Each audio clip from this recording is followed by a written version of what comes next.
جتنی دیر میں مسلمان ان تک پہنچتے وہ انطاکیہ کے قلعے کے اندر جا چکے تھے۔ ابو عبیدہ رضی اللہ عنہ اور خالد رضی اللہ عنہ نے جا کر قلعے کا محاصرہ کر لیا۔ رومیوں کے لڑنے کا جذبہ میدان میں ہی ختم ہو گیا تھا۔ قلعے میں انہوں نے پناہ لی تھی۔ خالد رضی اللہ عنہ نے کئی بار اعلان کروایا کہ قلعے کے دروازے کھول دیے جائیں ورنہ کسی کی جان بخشی نہیں ہوگی اور کوئی شرط قبول نہیں کی جائے گی۔ رومیوں کا لشکر جو اب پہلے جیسا طاقتور نہیں رہ گیا تھا، بغیر سالار کے تھا۔ اندر سے ایک الچی باہر آیا جس نے ہتھیار ڈال دیے اور یہ شرط پیش کی کہ لشکر کو آزادی سے چلے جانے دیا جائے۔ مسلمان سالاروں نے یہ شرط مان لی۔ روم کی تمام تر فوج جو قلعے کے اندر تھی قلعے سے نکل گئی اور مسلمان انطاکیہ میں داخل ہو گئے۔ یہ 30 اکتوبر 637 5 شوال 14 ہجری کا دن تھا۔ رومیوں کا آخری اور سب سے بڑا شہر بھی مسلمانوں کے ہاتھ آ گیا۔ اس کے بعد چھوٹی چھوٹی 2-4 جگہیں رہ گئی تھیں جہاں رومی موجود تھے، لیکن وہ لڑنے کے لیے موجود نہیں تھے بلکہ انہیں بھاگ نکلنے کا کوئی راستہ نہیں مل رہا تھا۔ 637 کے آخری مہینے تک شام پر مسلمانوں کا قبضہ مکمل ہو گیا اور وہاں رومیوں کا عمل دخل بالکل ہی ختم ہو گیا۔ قسطنطنیہ میں ہرقل عیسائیوں کے ایک وفد کے سامنے اپنے محل میں بیٹھا تھا۔ یہ وہی شہنشاہ ہرقل تھا جس کی آنکھوں کی ہلکی سی جنبش سے کئی انسانوں کو جلاد کے حوالے کر دیا جاتا تھا۔ یہی ہرقل تھا جس نے ابتدا میں مسلمانوں کو ہمیشہ کے لیے ختم کر دینے کا حکم دیا تھا۔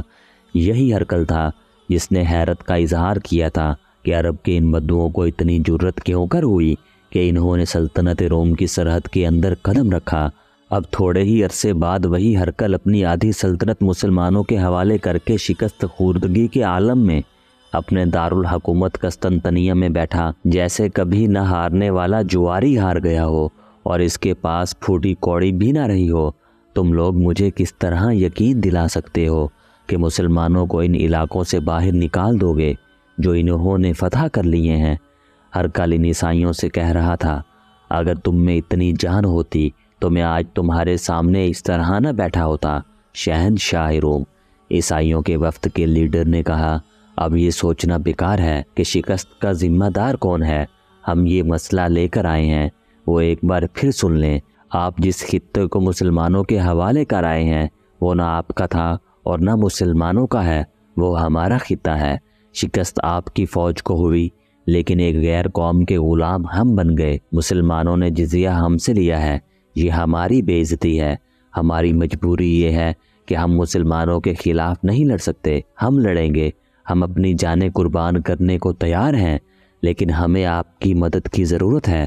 اگر آپ کمک بھیجنے کا وعدہ کریں تو ہم مسلمانوں کے خلاف جنگ کا اعلان کر دیتے ہیں۔ ہرقل ان عیسائیوں کی جو شام کے شمالی علاقوں کے رہنے والے تھے یہ باتیں اس طرح سن رہا تھا جیسے یہ لوگ اس سے بھیک مانگنے آئے ہیں اور اسے ان لوگوں کے اس مسئلے کے ساتھ کوئی دلچسپی نہ ہو۔ حقیقت یہ تھی کہ ہرقل چاہتا ہی یہی تھا کہ شام کے عیسائیوں کو مسلمانوں کے خلاف ایسی جنگ کے لیے تیار کرے جو بہت ہی طویل ہو تاکہ مسلمان شام کے علاقے میں ہی الجھے رہیں اور روم کی سلطنت میں مزید آگے نہ بڑھیں۔ یہ جنگ شب خون قسم کی ہو سکتی تھی۔ بیشتر مورخوں نے لکھا ہے کہ ہرقل نے در پردہ شام کے قابل اعتماد پادریوں کو ایسا اکسایا تھا کہ وہ عیسائیوں کو مسلمانوں کے خلاف استعمال کریں۔ تاریخوں میں یہ بھی لکھا ہے کہ عیسائی تیار ہو گئے تھے۔ عیسائیوں کا یہ وفد جو اس کے پاس بیٹھا تھا اس سے بے خبر تھا کہ جو تجویز وہ پیش کرنے آئے ہیں اس پر ہرقل پہلے ہی کام کر رہا ہے۔ اس وفد پر وہ یہ ظاہر کرنا چاہتا تھا کہ انہیں مدد دے کر وہ ان پر بہت بڑا احسان کر رہا ہے۔ ہرقل نے انہیں کہا کہ وہ واپس جا کر اپنے پادریوں سے ملیں اور پادری انہیں بتائیں گے کہ اس تجویز پر کس طرح عمل درآمد ہوگا۔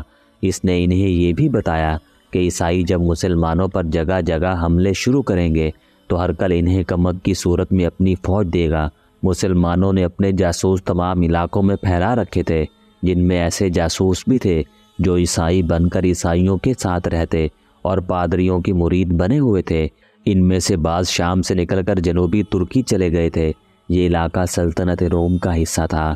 ایک روز ایک جاسوس نے شمالی شام کے جاسوسوں سے رپورٹیں لے کر ابو عبیدہ رضی اللہ عنہ کو آ کر بتایا کہ عیسائی وسیع پیمانے پر جنگی تیاریاں کر رہے ہیں اور ہرقل نے انہیں کمک دینے کا وعدہ کیا ہے۔ اس کے بعد 2 جاسوس اور آئے جنہوں نے اسی قسم کی رپورٹیں دی۔ ان سے بڑی خوفناک صورت سامنے آئی۔ عیسائیوں کا اجتماع بہت زیادہ تھا۔ ابو عبیدہ رضی اللہ عنہ اور خالد رضی اللہ عنہ کو احساس تھا کہ عیسائیوں کے خلاف ٹکر بہت خطرناک ہوگی۔ اس کی وجہ یہ تھی کہ رومی جن علاقوں سے بھاگے تھے وہ ان کے نہیں تھے، وہ تو بھاگ کر اپنی سلطنت میں جا پناہ گزین ہوئے تھے۔ یہ خطے دراصل عیسائیوں کے تھے۔ مسلمانوں کی اطاعت قبول کر کے انہیں کوئی معاشی، معاشرتی یا مذہبی پابندی نہیں تھی، لیکن وہ مسلمانوں کی غلامی قبول کرنے پر آمادہ نہیں تھے۔ لڑائی کی صورت میں اگر انہیں شکست ہوتی تو ان کے لیے کوئی پناہ گاہ نہیں تھی، اس لیے انہوں نے جنگ کی تیاریاں ایسے پیمانے پر کی تھیں جو ان کی فتح کا باعث بن سکتی تھی۔ جاسوسوں سے پوری رپورٹ لی گئی کہ لڑنے والے عیسائیوں کی تعداد کتنی ہوگی، ان کے ہتھیار کیسے ہوں گے اور ان کی قیادت کیسی ہوگی۔ خیال کیا جاتا تھا کہ قیادت رومی سالار کریں گے، کیونکہ عیسائیوں کے پاس قیادت کے لیے کوئی سالار نہیں تھا۔ اگر کوئی تھا بھی تو وہ مسلمان سالاروں کی ٹکر کا نہیں ہو سکتا تھا۔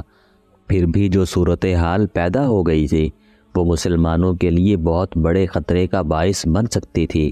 ابو سلیمان ابو عبیدہ رضی اللہ عنہ نے خالد رضی اللہ عنہ سے مشورہ لینے کے لیے کہا، شام میں ہماری حکومت نزائیدہ ہے، ہمارے قدم ابھی جمے نہیں۔ اگر ہم نے کوئی خطرہ مول لیا اور حالات ہمارے خلاف ہو گئے تو ہم پسپا ہو کر مدینہ تک زندہ بھی نہیں پہنچ سکیں گے۔ امین الامت، سوال ہمارے زندہ رہنے یا نہ رہنے کا نہیں، یہ سوچ کہ اسلام کا زوال شروع ہو جائے گا۔ تمام فوج شام میں ہے، کیا یہ بہتر نہیں ہوگا کہ ہم امیر المؤمنین کو اطلاع دے دیں؟ ابو عبیدہ رضی اللہ عنہ نے پوچھا، اور مدینہ سے کمک بھی مانگ لیں، ہماری تعداد رہ ہی کیا گئی ہے۔ امین الامت خالد رضی اللہ عنہ نے کہا، مدینہ تک پیغام جاتے اور وہاں سے کمک آتے بہت وقت لگے گا، کیا یہ بہتر نہیں ہوگا کہ ہم ہر جگہ سے فوج ایک مقام پر اکٹھی کر لیں؟ ان جگہوں پر ہم ضرورت کے مطابق فوج رہنے دیں۔ خدا کی قسم، میں عیسائیوں کو کھلے میدان میں لا کر لڑانا چاہتا ہوں۔ یہ باتیں حمص میں ہو رہی تھیں، وہاں دوسرے سالار بھی تھے۔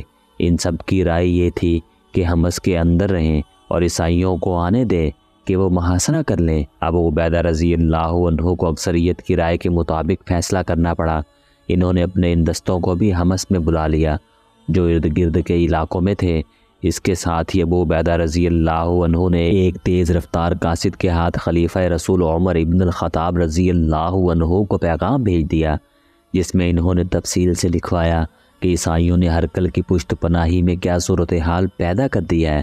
ابو عبیدہ رضی اللہ عنہ نے یہ بھی لکھوایا کہ وہ حمص میں قلعہ بند ہو کر لڑیں گے۔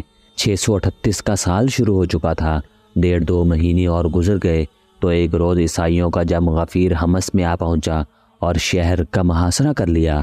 مسلمان اس کے لیے تیار تھے۔ انہوں نے بڑے لمبے عرصے کی خوراک اور تیروں وغیرہ کا ذخیرہ شہر میں جمع کر لیا تھا۔ عیسائیوں نے مسلمانوں کو قلعہ بند دیکھا تو وہ حیران ہوئے کہ کھلے میدان میں لڑنے والی فوج قلعہ بند ہو کر لڑنے پر آ گئی ہے۔ اسے عیسائیوں نے مسلمانوں کی کمزوری سمجھا۔ انہوں نے مسلمانوں کو للکارنا شروع کر دیا۔